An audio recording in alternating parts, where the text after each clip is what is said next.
So the first artist tonight talking is one of our newest Hatch artists, but she's very well known locally, so I'm sure you've heard of her.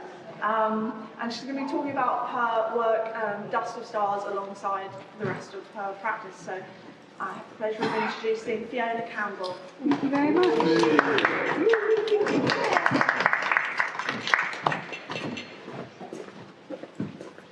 Hi. It's nice to see so many faces here. Well, I can't really see you. I hope you've had a chance to have a look at the work. I know some of you come in just now, so do have a look at it as you walk out.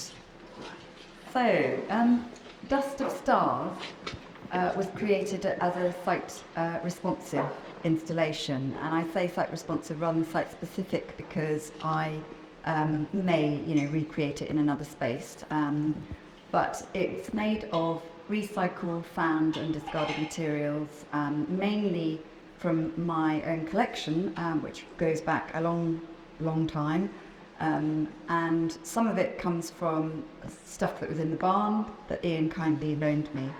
So it includes things ranging from metals to rope to wood to insects, twine, wire, and everything in between. So do go and have a look at it if you haven't. So I'll be talking about my the work, Dust of Stars, and then I'm going to talk a little bit about my other work. So what you can see here is just some sketches from my sketchbook, which is often how I start, by working up ideas. And it took me quite a long time to sort of get going for the ideas for this. Just to give you a bit of a backdrop about my work, I'm interested in line. I gravitate towards the linear. So my focus is how line is a way of describing the complex web of relationships from micro to macro. And to me, line, and when I say line, I'm talking about things like neurons, tentacles, branches, blood vessels, mycelium, roots, and even dark matter that's almost invisible. Well, it is invisible to us in the outer space. And I see that those lines, as denoting energy, which is an ongoing process. So rhizomic connections, all of those connections, are metaphors for life and trajectory of growth. So I see line as a doing thing, an active force throughout nature. And all matter is in a process of becoming, and everything is connected. And that kind of is where I started with Dust of Stars. There's a writer called Tim Ingold who wrote a book called Life of Lines, and he explains the world in terms of line being its foundation. So my reappropriation of reclaimed, found and discarded materials relates to waste and our relationship with matter, nature and ourselves. Theodore Roosevelt said, "Do what you can with what you have where you are." And I'm a gatherer, scavenger. I enjoy transforming scrap, and I love giving abandoned objects new life. And I've been doing that for decades, actually. But more recently, my work has focused much more on environmental concerns. Waste being a kind of big part of that. But, anti-consumerist sort of issues. And just generally how humans impose themselves on nature. And I like to juxtapose materials, so I think even in the piece here, there's a contrast of sort of fragile, but also strong, hard and soft, that sort of thing. I think there's a kind of dynamism that comes from that. And process and materiality are key in my work. So to me, the medium is the message. What I actually use is part of what I'm trying to say with that. So it's kind of quite artivisty in a way. That means that I'm being quite activist in my approach, kind of combining art with activism, and most of the time I'm thinking about how we perhaps need to just reduce, make do, and it's about care and repair. And a lot of the way that I work, which is labour intensive, is quite meditative, so I enjoy that process of slow art, and to me it's a sort of form of healing, a kind of suturing. And I also love creating art in abandoned, disused spaces, which is where Hatch comes in. It's a fantastic opportunity to create work in an interesting space. I wasn't sure about death and microwaves as a theme to start with. I struggled with my ideas. This is a collage of mine that I made to sort of try and get myself going. I did visit an exhibition by Anselm Kiefer at the White Cube in London called Finnegan's Wake, and that kind of gave me a bit of inspiration. His work is very much about, he's very audacious in his scale for a start, and this particular exhibition, he filled rooms and vitrines and corridors with huge concrete ruins and rubble, this is what he calls his arsenal, which he collected over decades. He doesn't see it as an end, he sees it as a beginning. So all these discarded materials he sees as a sort of start of something new, and that's kind of how I approach mine as well. And he speaks of the detritus as an incessant metabolism, the beginning of a rebirth, which I really like that description.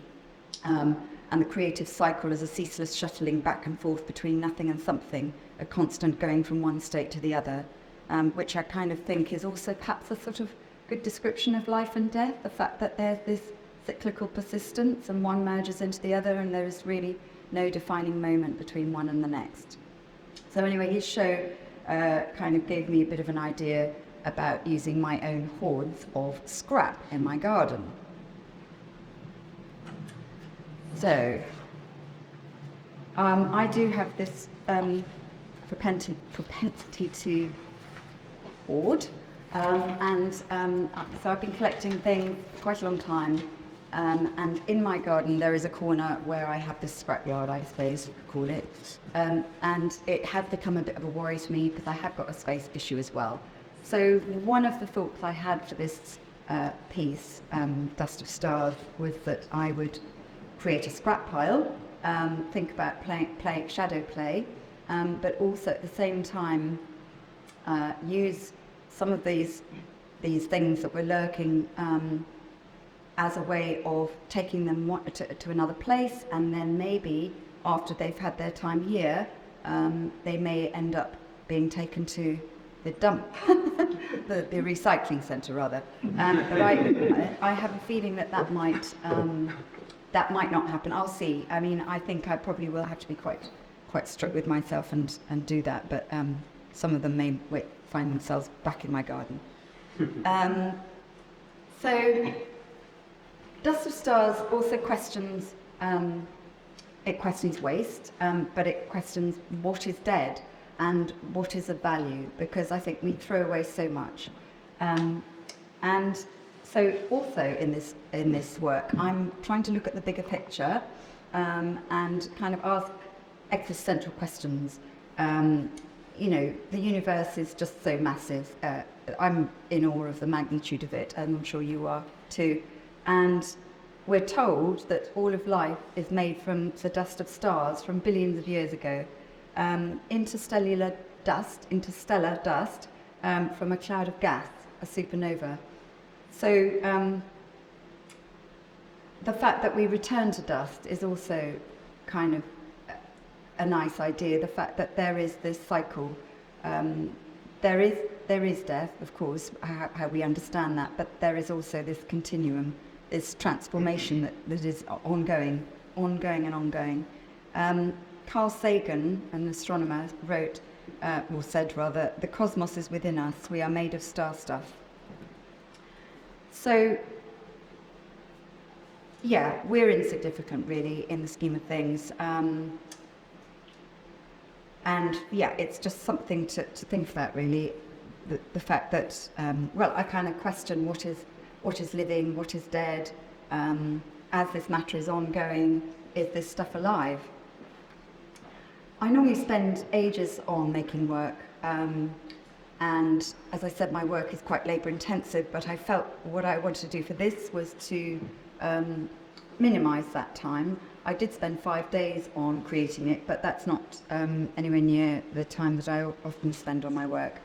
And so I wanted to be playful, so in a way I kind of approached it as though I was just taking a line for a walk and trying to use stuff that is otherwise would go to a waste pile, and think about the messy reality of life. And I also liked the idea that I had friends giving me things, sort of necklaces and stuff. I kind of sort of had a call for that. And it's nice that I've got some fragments of their lives, rescuing and elevating them and giving them a new life too. And I like this quote by Sally Singer, an artist. She says, "We, like the silent objects, are on the threshold of perpetual crisis or redemption." So my scrap pile is anti-aesthetic. In other words, I wasn't so interested in making something beautiful, certainly not with a scrap pile, but with the other part, which is a contrast, I guess, the fragile drawing in space. I wanted that to be, sort of, as I just said, very fragile and playful, and I guess allude to things like the Milky Way, but stardust, but also things like webs and mycelium. And I felt I wanted the piece to be poised between desolation and hope. So I'm going to move on to some other work now. I'm taking you back in time, not too far back actually, just to 2017 when I was on my MA. I did an MA belatedly in my life, and it set me on a new course. My work changed quite dramatically, I guess, although it still has elements of my previous work in it. And I created this piece in a room called Matter and Flux, and I wanted to show that to you first because it's, I think, quite related to the work in here, The Dust of Stars. Matter and Flux was an expansive installation that was inspired by microscopic particles of spider webs. So I literally studied these little tiny little bits of spider web, and it felt like I created this little film as well called Spider Web Safari, because I literally was going through with the microscope tiny little levels of difference between one bit and another, and seeing complete like universes of bits and particles and bits of legs, and it was incredible. Anyway, so that was a response to that, and yes, it's a big it's a big drawing in space about line growth and energy, and that's a close-up of it. And as you can see, I've used all sorts of things, objects, soft, hard, fragile, not fragile, combined sort of strange things together, and I really enjoyed making it. I have to give a nod to Cornelia Parker. This is her Cold Dark Matter in 1991, and she has inspired me, and I feel that I owe a lot to her. And the fact that it relates to dark matter is quite appropriate for the piece I've made in here. So it's I think it's quite interesting that observable matter is less than 5% of total matter in the universe. The rest is dark and we don't see it, but there is this stuff called dark matter, which is very linear, and it all kind of weaves through itself, and it's just everywhere in space and around us.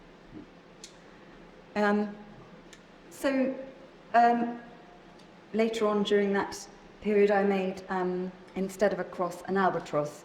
And this was created for, as a site responsive piece in Walcott Chapel in Bath, and deeply disturbing images of dead albatross chicks with bloated stomachs filled with plastic inspired that. but also Coleridge's poem, so I'm kind of combining the two. And it was a kind of altarpiece, so there are sort of slightly carcass-like elements to it, with the middle of it sort of with all sorts of scrap material that includes plastic. And Glut, I made in 2018, was a response to factory farming particularly, but also plastic oceans. It's made of a whole realm of recycled, found and discarded materials, including personal items such as my dog's lead. My dog died at the time, and it was all quite an upsetting time for me, but also in the world. I was kind of reading a lot about what was going on. I was reading a book called Planet of the Slums. I watched a film by Nicholas Gerholter at Houser and Worth called Our Daily Bread, which is a cold, hard look at factory farming. And all those things came together in this piece. So it's a kind of a wailing. It's about really love, loss, death, vulnerability, but also renewal. So in amongst the sort of, I guess, the horror, there's a sort of a tenderness and a sense of hope, new beginnings perhaps.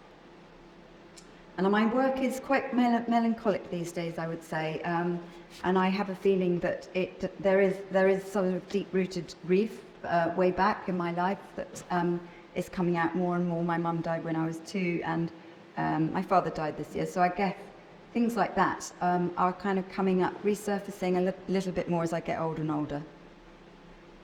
And that's another picture of image with Glut, but also 2 other pieces in it. So I made Tongue shortly after Glut, about a year after actually, and I had this residency in some cells in Trowbridge Town Hall, and the residency led to a solo exhibition called Offenders, and I was still on the track of factory farming and those sort of themes. So the solo was called, just said that solo was called Offenders. This piece called Tongue was all about, I don't know, sort of, a vulnerable fleshy bodily form, obviously a tongue, but it was sort of in one end kind of, it had been ripped out, so the other part of this has all sorts of outpourings of duvets and textiles and things. And I guess there was this sort of vulnerable softness juxtaposed against the hardness of its prop, which was quite precarious as a prop. So it's an abject piece, not supposed to be beautiful, but it has, I guess, an alluring quality to it because it had wax over the top of it, which created quite an interesting surface. I also curate projects as well as make work for them, and in 2019 I co-curated a project called B-Wing, and for that I created a series of 5 quite large or very large ladder-like forms, and this is one of them, and they span 3 floors of the wing in Shepton Mallet Prison, so it's a disused prison, and I have since reinterpreted those ladders in different spaces like Wells Cathedral and Walcott Chapel. There we go, on the right it says Walcott Chapel. But just going back to this one, so this one I feel has a sort of skeletal structure which alludes to flight, but also extinct animals hung in museums. So there was again this kind of suggestion that, well, it's about escape and it's about sort of dreams and hope, but there's also this reference to incarceration. And the dysfunctional ladders are kind of also precarious. And I was looking at an artist called Piranesi who created some etchings called the Imaginary Prison series, which have these sort of endless bridges and kind of ladder forms going up and around. And my work or this piece was about that game snakes and ladders, but also the endless cycle of greed, suffering, but also perhaps hope in the end.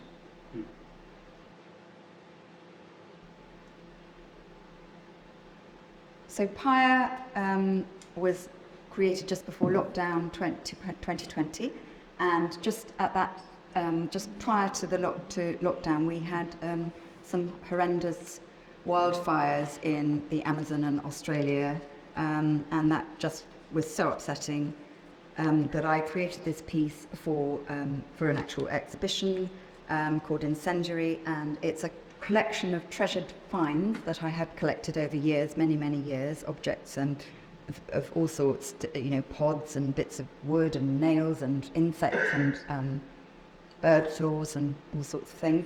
And I charred them all and bound them together in very small little bundles, which I regarded as grief bundles.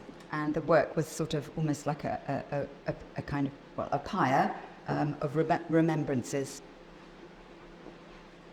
And in lockdown, I created this project called Life in the Undergrowth, which was all about the hidden worlds in my garden that get overlooked.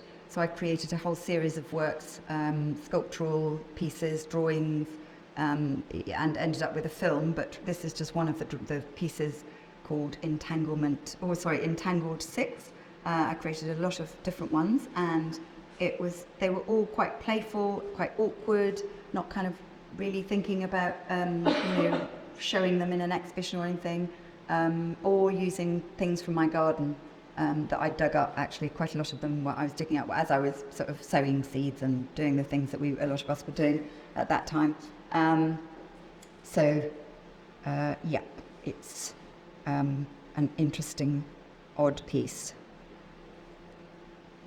And so just at the end of lockdown, I was still in that mode of using kind of wood and things that I'd found in my garden, and I created this piece called The Fall. I was in the woods and I saw this overturned tree with some amazing roots sort of falling out of it, cascading out of it. It seemed very sad as a thing, but also very interesting to draw, and that it led to this piece. And I was quite interested, the fact that it was at a time, in autumn when I was drawing it. There were a lot of autumnal leaves around. I collected some really gorgeous tulip leaves, but I'm also playing on the idea, so I've also got some feathers in it, and the feathers have been charred and waxed, and I kind of talking about Icarus as well, the story of Icarus and how he flew too close to the sun, to his detriment, and it's a bit like our species, really. Mm. Oh, and yeah, so actually, connected to the previous piece, but also to this piece, there's this phrase in a book that I've been reading, that I read, called The Overstory by Richard Powers.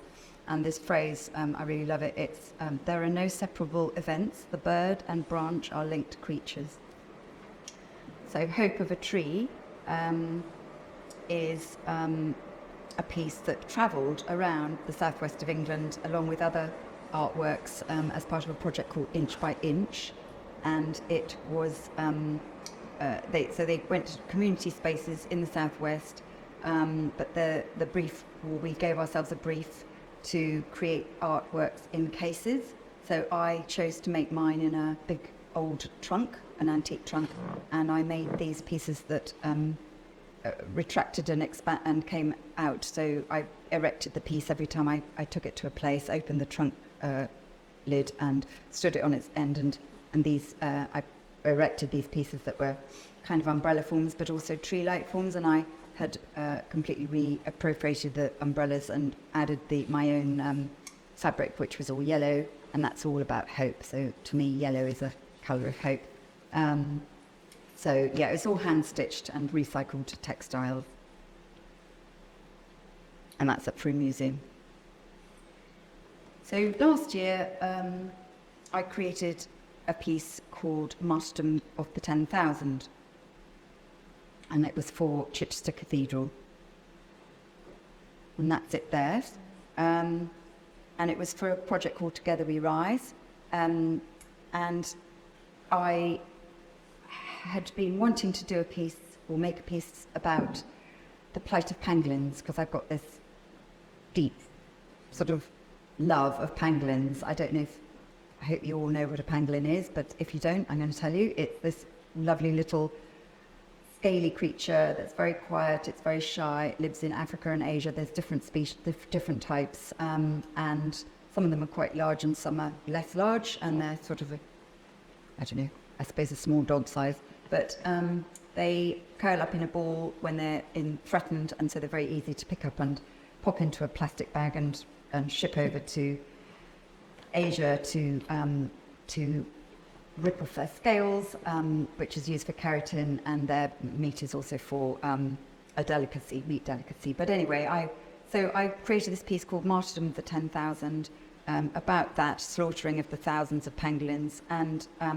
these are sort of skeletal structures that are poised between completion and incompletion, and so they're in varying stages of translucency and decay. It was at a time we'd just gone through COVID, and COVID, of course, came from the wildlife wet markets, which all has a connection with pangolins because they were blamed for the actual beginning of COVID, but actually it was our unethical human practices that led to that. But the title of several paintings in the Renaissance by Dürer, Dürer painted a lot of paintings in the a few paintings in the Renaissance called Martyrdom of the 10,000, and I'm alluding to those paintings where Christians were slaughtered by Roman soldiers. But here I'm sort of twisting it slightly and trying to raise awareness about multi-species justice. And they're all recycled materials, tie-dyed, homemade plant inks I've used, and hand-stitched and waxed over woven structures of mainly mattress springs. So this year, I was very lucky to get a Developing Your Creative Practice Award from the Arts Council. So that gave me a bit of time to make new work, but also make it in bigger spaces. And so I made this piece Above and Below at a place called Create in Shepton Mallet, and had a residency there. And I collected materials. I had been to Kenya on a research trip as part of my Developing Your Creative Practice, because it's where I come from originally, or where I was brought up anyway. And that informed this piece a lot, because I had a lot of pieces things I'd brought back from there, all sorts, I don't know, sisal, bits of stuff from the beach, bits of palm tree, all sorts of insects. Shouldn't have really, but I did. And it's about the entanglements of matter, rhizomic systems and debris, and the strata that we walk on. And this was exhibited in Tremenier Sculpture Gardens this year, along with this next piece. So this piece is called Flags of the Forest, and I created it firstly as an indoor piece over a period of about 9 months, all hand-stitched, hand-dyed. It's got fabric, but it's also got plastic, and I suspended it indoors to start with, but then built on it as an outdoor piece for Tremenier Sculpture Gardens. And Seamus here was in the same show. It was with the Royal Society of Sculptors. So this is layered patchworks of hand-stitched fabric and plastic and all sorts. So it's like fields of colour, which are kind of activated by the elements. So the idea is that outdoors, the elements will, add to the work, and they certainly did, because it was a very stormy summer. So the flags were really given their job's worth. And I also created this small water feature that reflected the flags, and all the uprights are recycled and found bits of wood and metal, which are kind of put together, and they're kind of like drawings in space, I guess.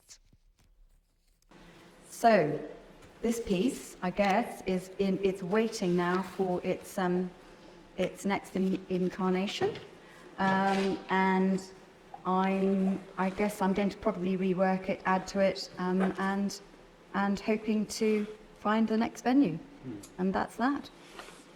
Where is it? This is in Tremenier Sculpture Garden, in Cornwall, in Penzance. Oh, okay. Yeah. So if anybody's got any questions, do ask. Yeah.